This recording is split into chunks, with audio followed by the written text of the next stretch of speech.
Hi guys! It's me again, Lion Eyes Official. Nagbablog para sa inyo ng pawang katotohanan lamang at walang halong kasinungalingan. Ito ay vlog na totoo ang nilalaman.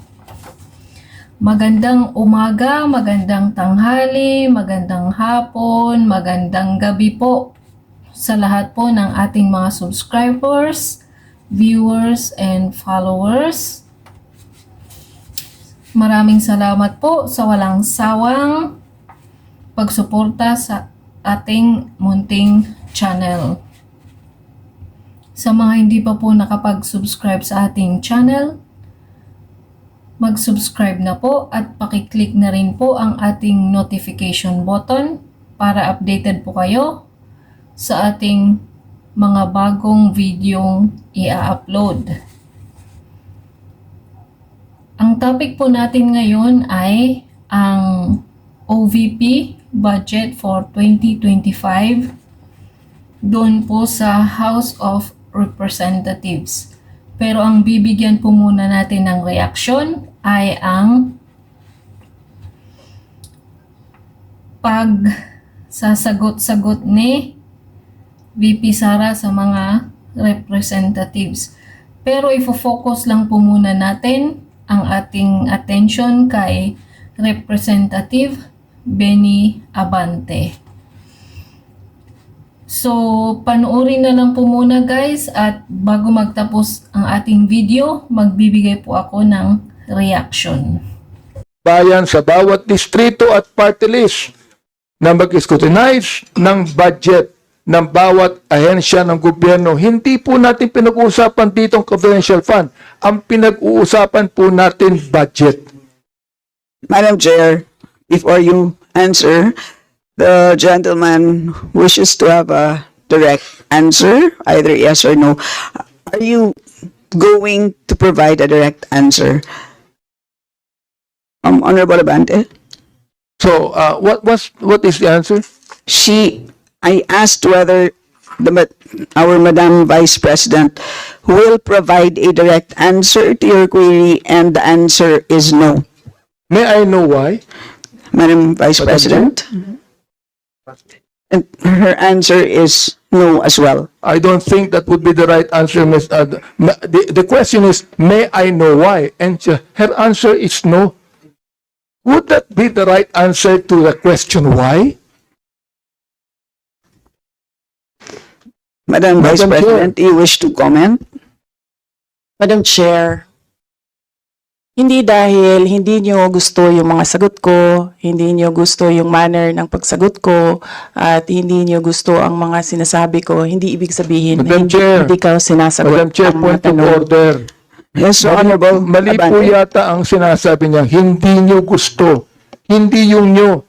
Madam Chair, wag niyong isali dito ang aking mga kasamahan dito. Ako ang nagtatanong. Sabihin mo sa akin, hindi ko gusto ang tanong mo. Yun lamang ang dapat niyang sabihin sa akin. Sapagkat hindi ko rin gusto ang sagot niya. Madam Chair, ganun lang. Oo. Ano po ang sagot niya? Madam Vice President, do you wish to Madam Chair, Answer.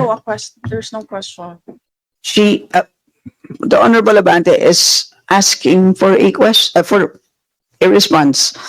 Ano po ang sagot niya? Yan ang huli po niyang sinabi. I request that the question be repeated.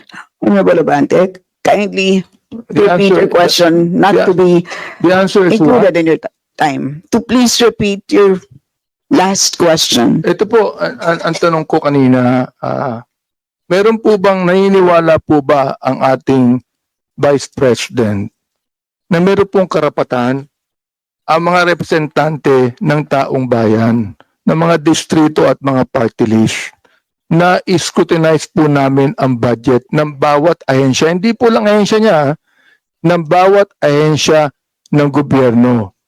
Yes o no lang po ang sagot yan. Ang tanong ko po, Madam Chair, kanina ayaw niya sumagot. Ang sagot niya, ayaw niya sagutin. So ang tanong ko ito, may I know why? Ang sagot niya, no. Aba, Madam Chair, hindi po ako masyadong expert mag-English, pero palagay ko po naman, yung pong tanong na may I know why, palagay ko hindi po tama yung sagot na no. Madam Vice President. Madam Chair, palagay ko. So that explains it. It is his opinion. Madam Chair, It's up to you. You are Madam the Chair. deciding officer. Madam Chair, hindi ko po opinion yun. Nakalagay po sa Constitution yun tulad po ng Vice President natin. Naniniwala po siya sa mandato niya bilang Vice President. Naaayon sa Konstitusyon. Gayon din po ang mandato natin dito na meron tayong karapatan mag-scrutinize ng budget ng anumang ahensya ng gobyerno ayon sa Konstitusyon. Ang tanong ko sa kanya, naniniwala ka ba doon? Madam Vice President. Madam Chair, umikot na po tayo. Bumalik na tayo sa simula. Natapos na yon, nasagot na. Ang sinabi, palagay ko, hindi iyan ang tamang sagot. Kung hindi niya gusto yung sagot ko, hindi ibig sabihin na hindi ako sumagot. Madam Chair, palagay ko, hindi po siya sumagot sapagkat inuulit lamang niya ang sinabi niya. O ito po ang gusto kong tanungin sa kanya. Pag pwede ba, Madam Chair, pakiulit mo yung sagot mo na isinasagot mo ng paulit-ulit kanina pa, Madam Chair. Gusto ko lang ulit marinig. Gusto ko lang ulit ma-record. Pakiulit mo lang ang sagot mo sa lahat ng mga tanong na tinatanong dito mula pa kanina. Madam Vice President. Madam Chair, I do not want to assume, so I would like to be clarified. Is this the OVP 2025 budget proposal or the confidential funds? Madam Chair, sinabi ko budget eh. Hindi ko sinabing confidential fund. Sinabi ko budget. Medyo mahina yata ang tenga ni Vice President eh. Sinabi ko budget eh. Hindi confidential fund. Sinabi ko na wala akong pakialam sa confidential fund. Ang pakialam ko ganito.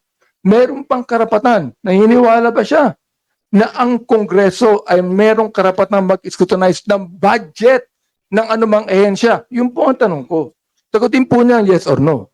Ngayon, ayaw niya sagutin ng yes or no, sabihin niya sa akin ang sagot niya kanina ng paulit-ulit sa lahat ng mga tanong ng ating mga kulig.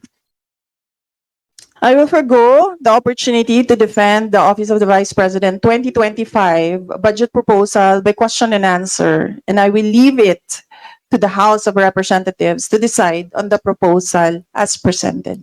Madam Chair, maraming salamat po. Ibig sabihin po, yung kasagutan niya na paulit-ulit, naniniwala siya na merong karapatan ang Kongresong ito na i-scrutinize ang budget. Kahit ang budget na yan nagsimula ng 2023, meron pa rin karapatan ang Kongresong ito na i-scrutinize ang budget. Maraming salamat, Madam Chair. Maraming salamat po, Vice President.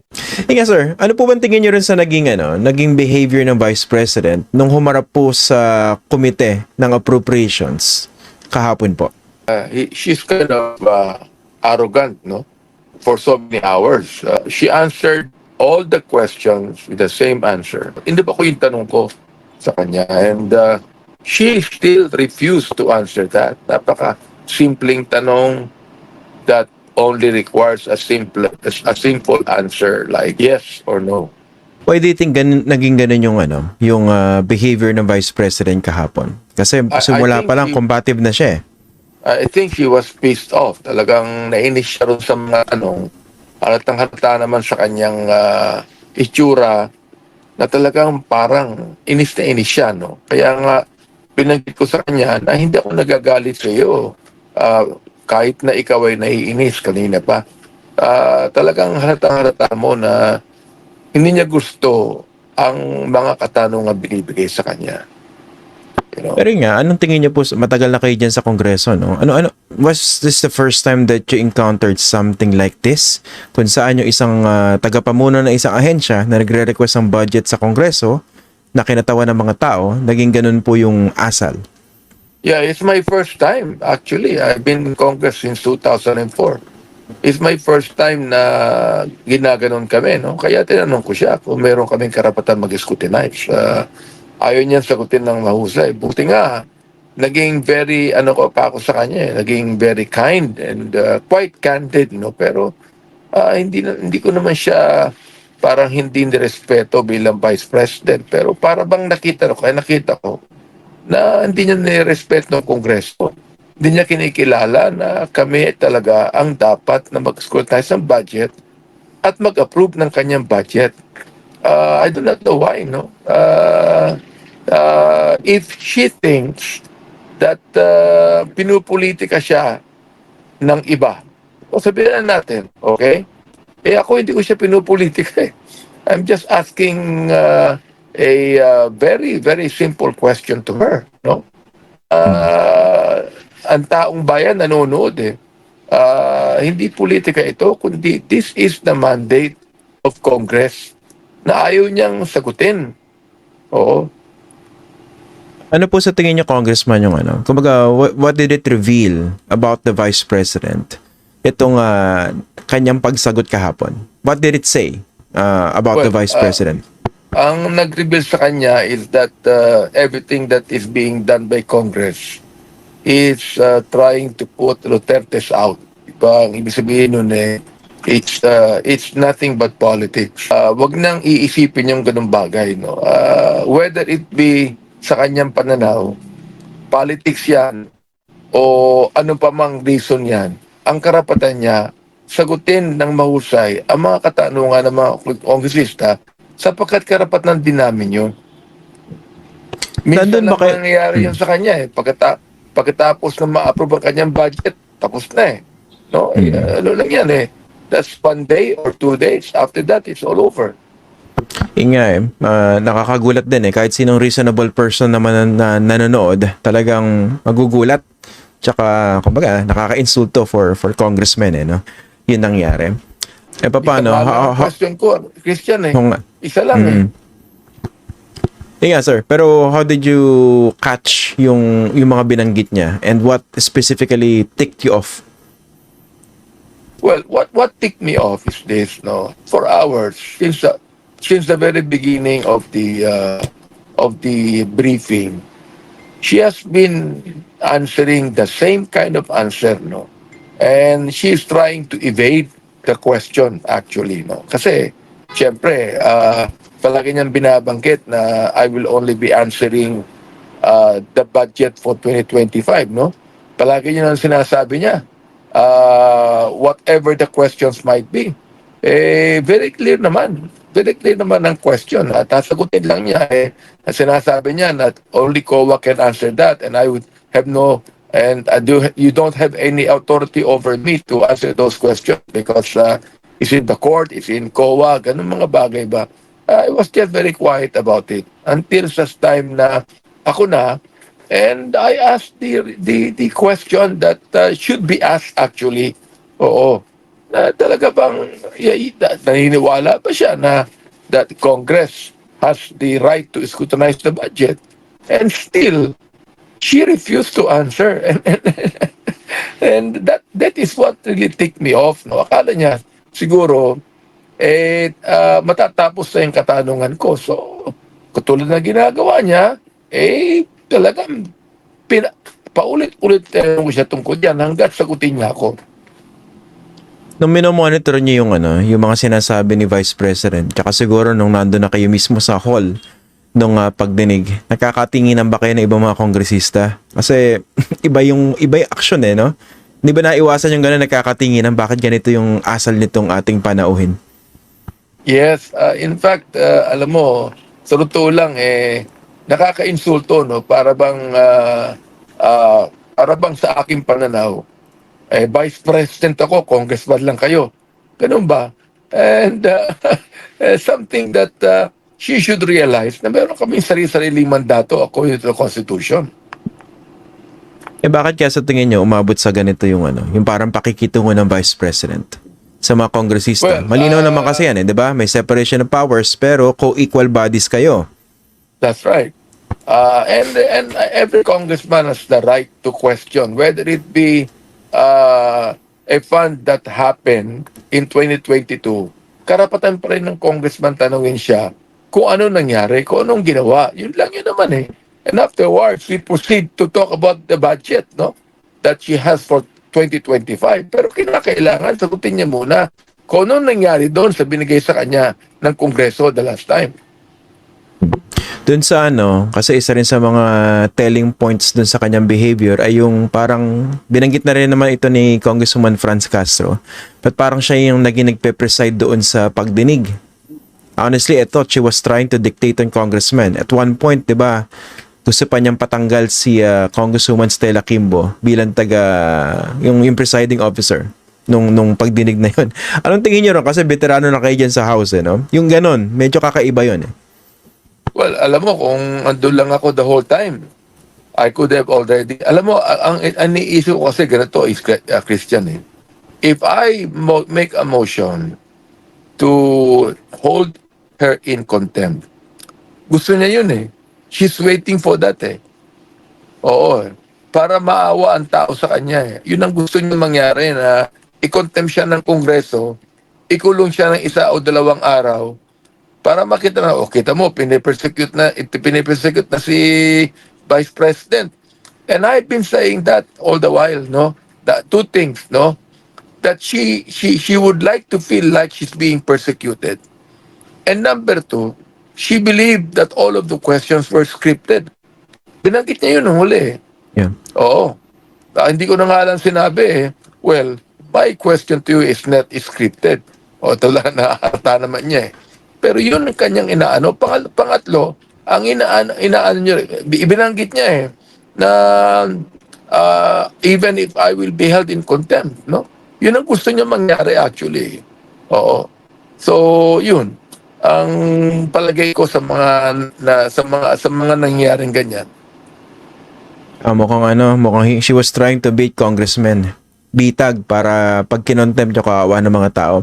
Tsaka mukha bang kaugnay din dun yung the fact na mag-isa siya nakaupo sa harap ng mga kongresista at binanggit din niya, 'di ba? Sinabi niya, mag-isa lang ako rito, marami kayo diyan, no? Do you think that was part of the plan?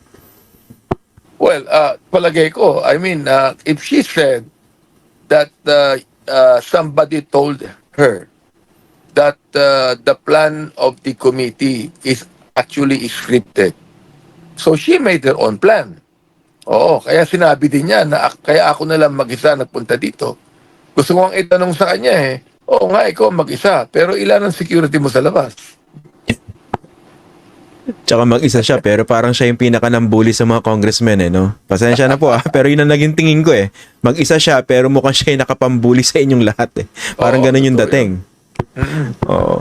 Yun nga, eh. Pero I think we should go back to the main point, 'di ba? Na karapatan ng bawat kongresista na magtanong doon sa budget ng Vice President na hinihingi pati ron po sa mga nakaraang budget na kanyang ginesta, 'di ba? Kasi siguro para mas diinan pa po para sa mga viewers natin.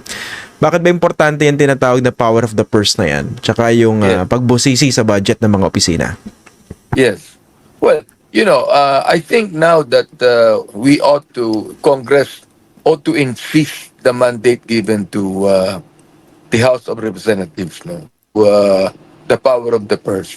Kasi may mga ahensya tulad ng Vice President, she thinks that she could be able to just bully us or answer anything that she wants to answer.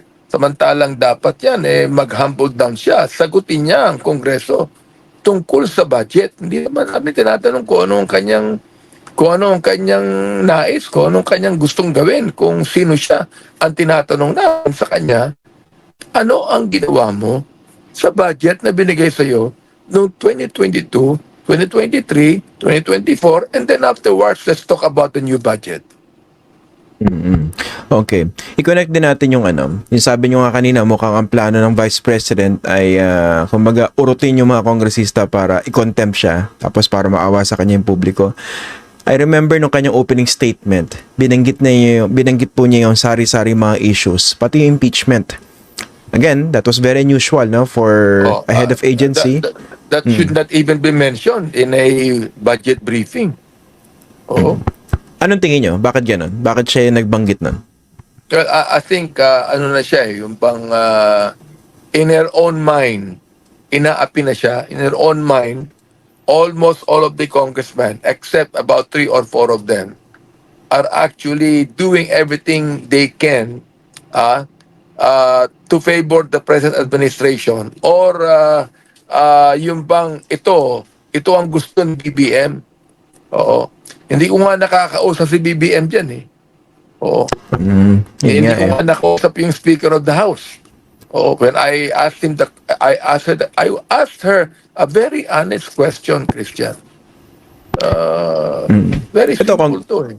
Ito, Congressman, kasi marami naman dyan sa mga nakaupo ngayon sa House, naging supporter din ni President Duterte at ni Vice President Sara Duterte ngayon, not so long ago. Somehow, kayo ba nasurpresa pa kayo sa ganitong pag-uugali, knowing the Well, Dutertes? nasurpresa ako because my first surprise is why is the Vice President that way? Bakit ganun siya? Oo. When we are actually having a budget briefing, ba't di niya ihiwalay yung politics dito? Pangalawa, perhaps she was expecting that more congressmen on her side would support her. Pero nakita natin na there were only about 3 congressmen there. They even withheld their comments, no? Although nakita natin na nagko-comment sila, ibibigay sila ng kanilang. In fact, when I asked that her statement to be stricken off the record, ano sinabi ni Congressman Ungab? He's not objecting. Oo, pero he's may a comment. Oo, sinabi ko nga sa kanya, wag ka na mag-object dyan. Tama naman yung sinasabi ko eh. Oo. Ano yan, kasi matinding kaalyado ng mga Duterte yan eh. Pero kayo ba, personally, meron bang kahit pa paano regret? After seeing what happened yesterday, may konting regret ba na dapat yata hindi na ako sumuporta dun sa administrasyon ng kanyang ama? Well, the thing is, alam mo naman, Christian, I even voted for her. I did not even vote for BBM, but I voted for Sara. Oo, sapagkat kinikilala ko yung kaalaman niya. I supported the war on drugs, although very public ako na sinasabi ko that hindi dapat na maraming napatay, no? And Senator Bato even called that collateral damage. So can you imagine more than 20,000 ang napatay and you call it collateral damage? Oo. Yun nga, Kaya meron yun ang binabakit ko. bang regret sa inyo for supporting her? Yes, of course. Right now, napakalaki na regret ko by supporting her. Ibig sabihin, na ngayon, nakikita ko na that, it's more sa kanya, ginagawa niyang personal ang mga bagay na ito eh. When it is the country at stake and the budget of the people. Oo. Nga pala, Congressman, no? Inoobserbahan ko rin kasi yung ibang mga kongresista. Siguro, I can only imagine marami sa inyo na surprise dahil first time nyo ma-experience yung ganitong resource person, vice president, mukhang binubuli kayo. I mean yung yung mga kongresista, yung hanay, no? Pero napansin ko rin yung parang nagpipigil po, no? Sa tingin niyo medyo totoo ba yun na yung at least do you think that was a valid observation na merong ilan sa mga hanay ninyo na nagpipigil pa rin kasi nga paano kung lumakas uli yung mga Duterte after the 2025 midterm elections? Paano kung siya yung likely maging presidente? Sigurado baka balikan kayo. Oh, yeah, I mean, that's a possibility, no. You cannot discount politics in this, no. In fact, I was talking to one congressman, hindi ko na sabihin ang pangalan niya, kaalyado din ni Vice President Sara. Sabi niya sa akin, politics lang to eh. Ibig sabihin, he's also being careful in attacking the Vice President on the budget. Dahil nandun yung tama ba? Nandun yung concern, paano pag naging presidente yan? Yari? Oh yes, yari siya. Yari ako for example, pag naging presidente ng Pilipinas yan, no?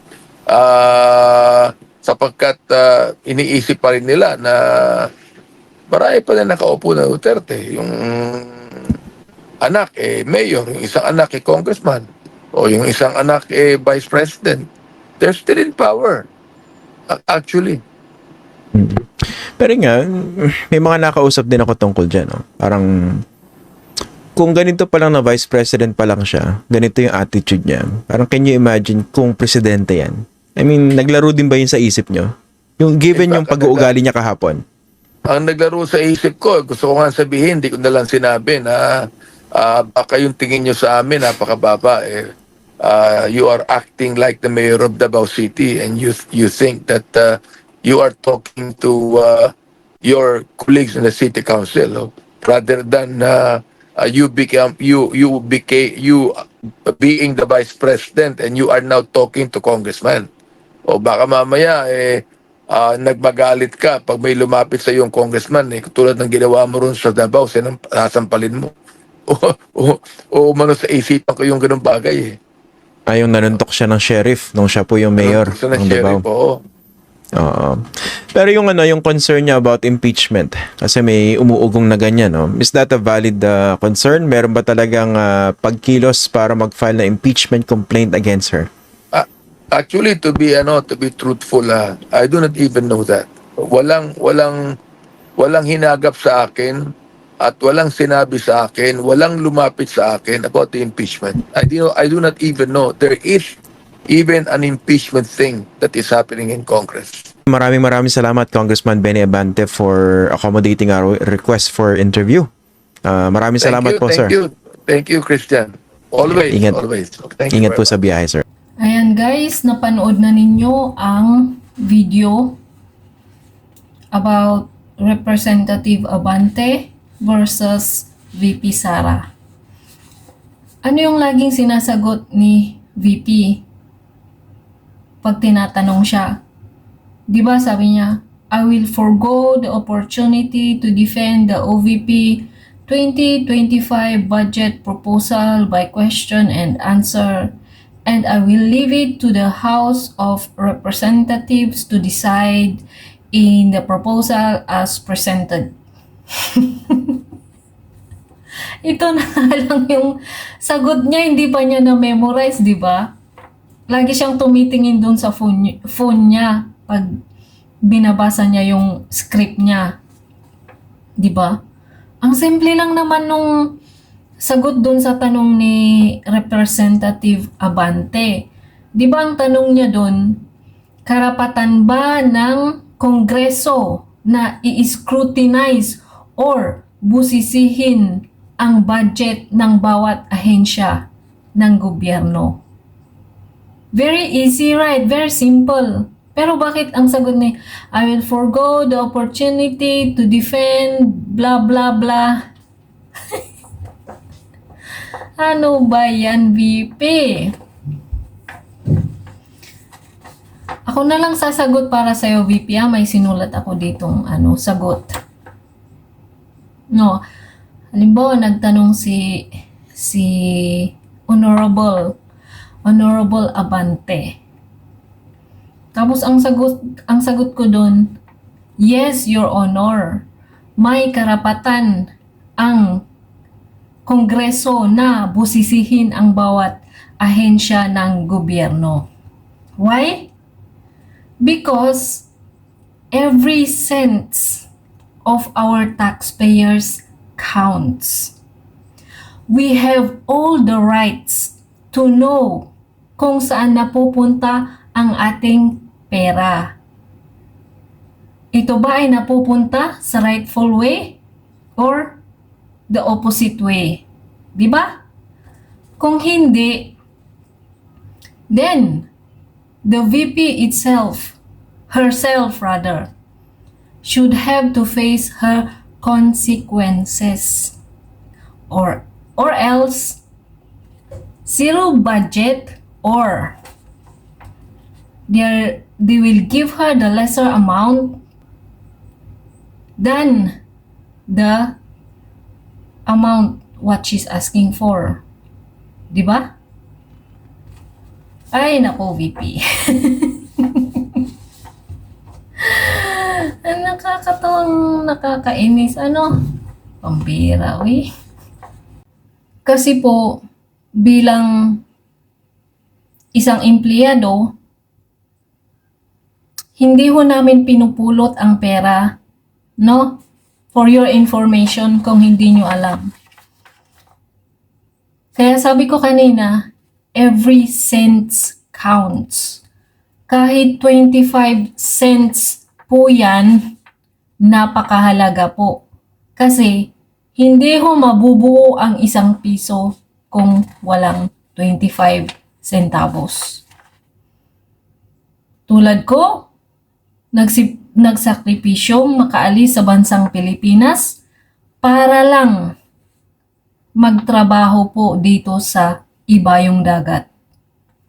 Iniwan po namin ang pamilya namin para maghanap buhay. Para ho may pambayad kami ng tax namin. And to tell you what, OFW's contributions is very important. Baka hindi nyo po yan nalalaman. Every remittance po namin, dolyares ang pumapasok po sa bansang Pilipinas. Kaya yun po ang sagot ko doon sa tinatanong ni Representative Abante. Naku, BP, taga-kuskus lang po ako ng kubita pero may sagot ako. Ikaw wala kang sagot. Paano ba yan? Ay, sus. Baka naman. Ayus-ayusin po natin ang ating budget management. So, dito na lang po guys. Salamat po sa panonood ninyo sa ating video ngayon. And see you po sa susunod. Huwag niyo pong kalimutang mag-subscribe po sa ating channel. At mag-ingat po kayo palagi. God bless you all. Bye-bye.